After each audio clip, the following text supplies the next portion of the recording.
Okay, so video here on Quine McCluskey. There's the same question we had from earlier today. M0, y equals M0 plus M1 plus M2, M5, M6, M7, blah blah blah. Right. So first step they got asked you for is to draw the truth table to show this.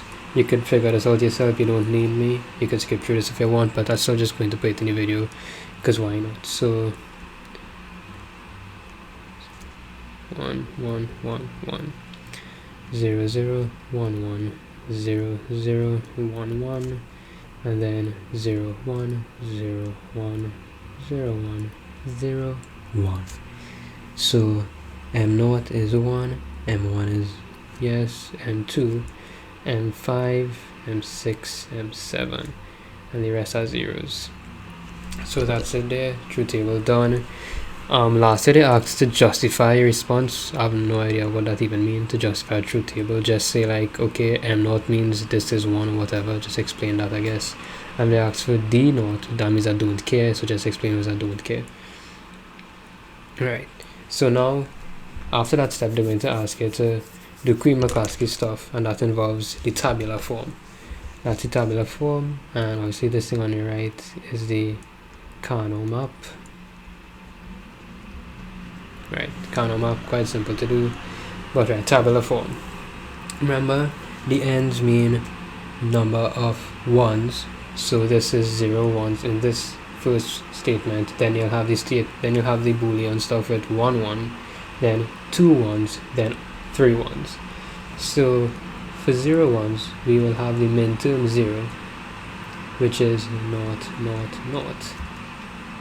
And the terms that have only one in it are min term 1, 0 0 1, and min term 2, 0 1 0.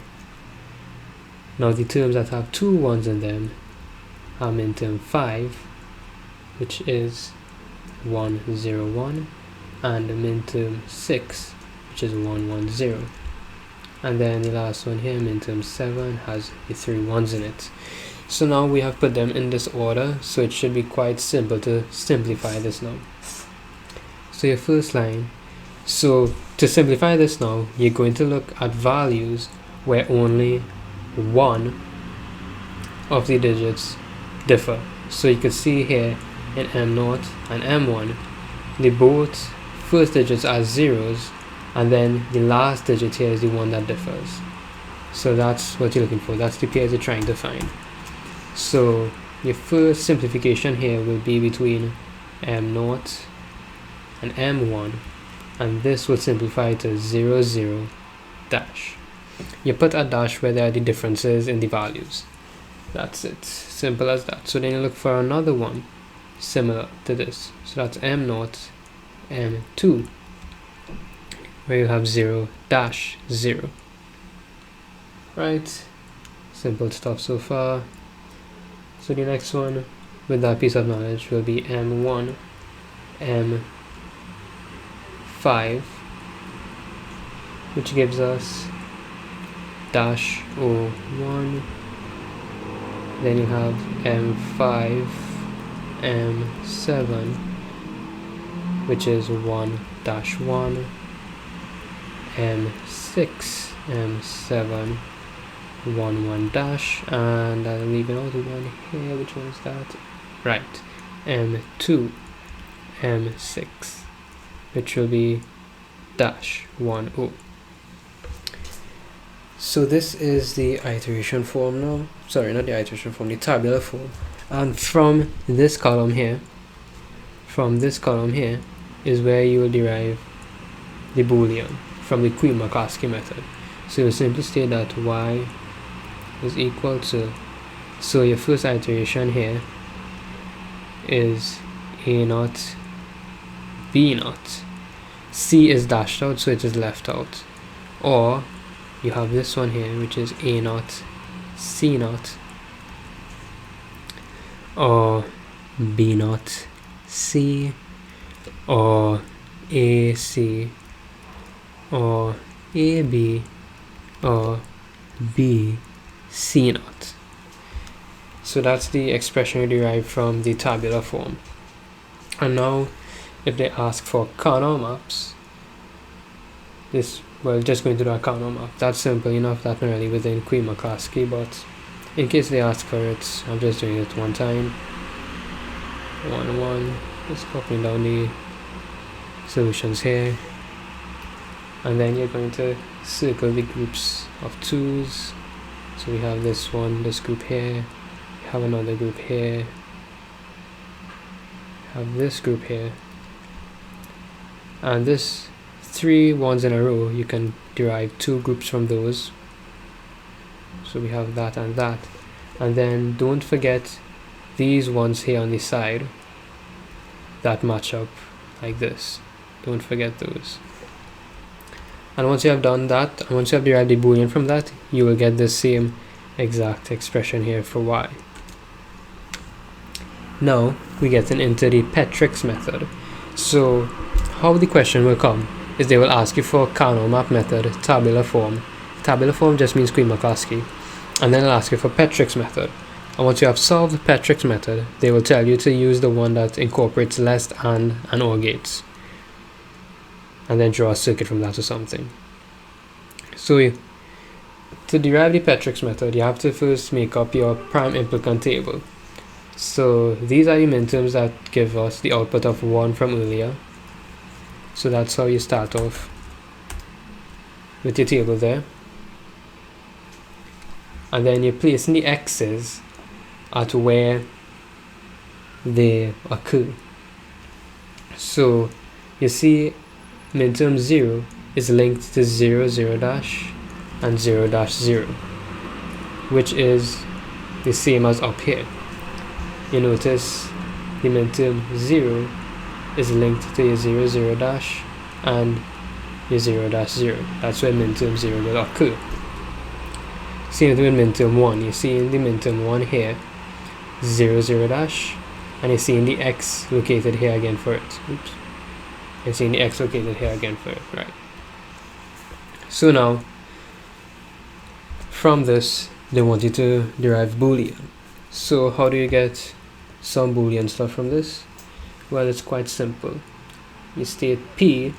I'm just using P to label my rows here. You can say Y naught, or you can use like Adrian does with A, B, C, D, E, F and stuff. But I prefer to use P. It's quite easy to write.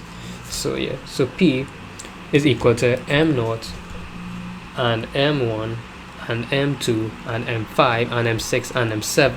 So what is M naught? M naught is P naught or P1. M naught occurs at either P naught or P1. That's the sentence you have to re-say in your mind every time you're solving this. So this is the expression here for M naught, and then we'll get M1. M1 is P naught plus P2. Now we need M2, which is P1 plus P3.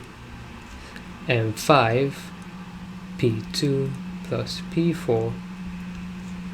M6, P3 plus P5. M7, P4 plus P5. Right.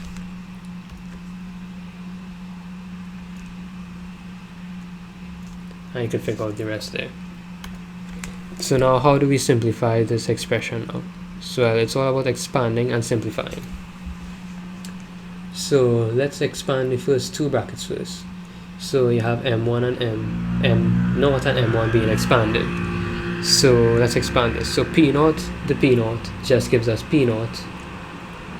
P0, P2 gives us P0, P2.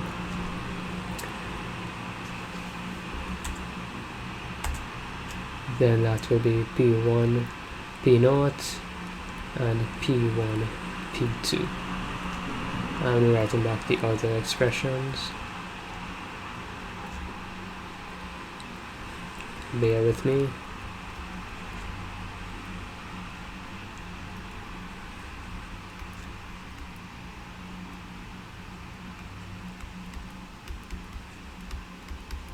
Right. And now it comes down to how will this be simplified. Once again, very simple once you understand it. In his notes it was quite confusing, but this is how I've broken it down. In this first set of brackets here, the smallest term you have is P naught. So that means any other term that has P naught in it can be cancelled out because it becomes redundant. So P naught, P2 can be cancelled out, and P1, P naught can be cancelled out. So that means our next line will simply read P naught plus P1, P2. And then we write it back all our other statements.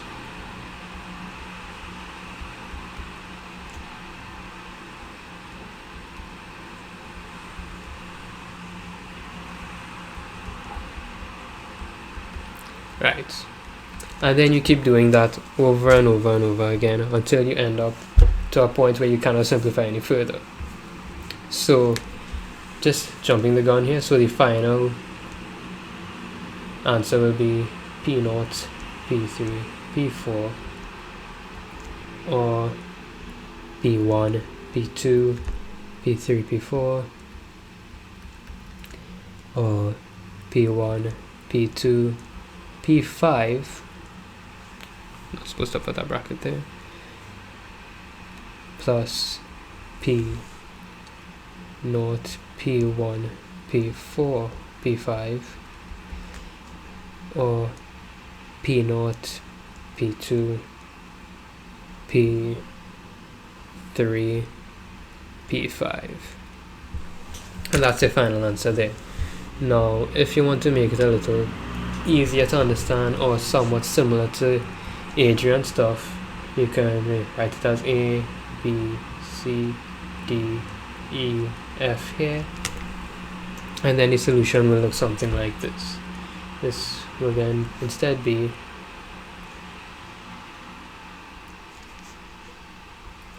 just changing my thickness there. So this will read A, D, E plus B, C, D, E plus B, C, F, A, B, E, F, A, C, D, F. And that's the final answer there. If you want to convert this now into a Boolean, you just need to match back up to what the P0 or the A is related to. So in that first line you can see that A is equal to A0, B0, and then you replace this into this function here if you want to get it back into Boolean. But from this basic observation you can see that this solution has more AND gates and OR gates as opposed to just the Quine McCluskey stuff. So in this occasion, the Petrik's method using the prime implicant table will not be a best solution. So have too many things, but probably through simplifying you might get static hazards and stuff which they can ask you about. It's not that hard to understand. So yeah, that is basically Quine McCluskey all wrapped up, including Petrik's method, and that gives you the whole gist of what they will ask for in a question. Yeah. Okay, so major realization here. Sorry, I completely forget to mention this. So this is not when you're converting it to the Boolean stuff here. Not entirely. To convert it to the Boolean, you're going to take the smallest ones you have here. So these only have 3 in it. So these are the smallest ones. And you're going to write out the Boolean for that. So ADE translates to A or D or E. So if you go back up to the table here, let me just write it down. So A is equals to that, B is equal to A0, C0, C is equal to B0, C, D is equal to B, C0, E is AC, and F is equal to AB. Right. So this ADE really translates to A naught B naught plus D now is the B C naught plus AC plus, and now we're getting stuff from the BCF, which is A naught C naught plus B naught C plus A B, and that is the boolean from this. Right, I forgot to mention that, sorry about that. So now when you look at it, the boolean is the same as Quine McCluskey, which kind of confusing, but at the same time not. So yeah, that is how you finish off the Petrik's method stuff. Apologies.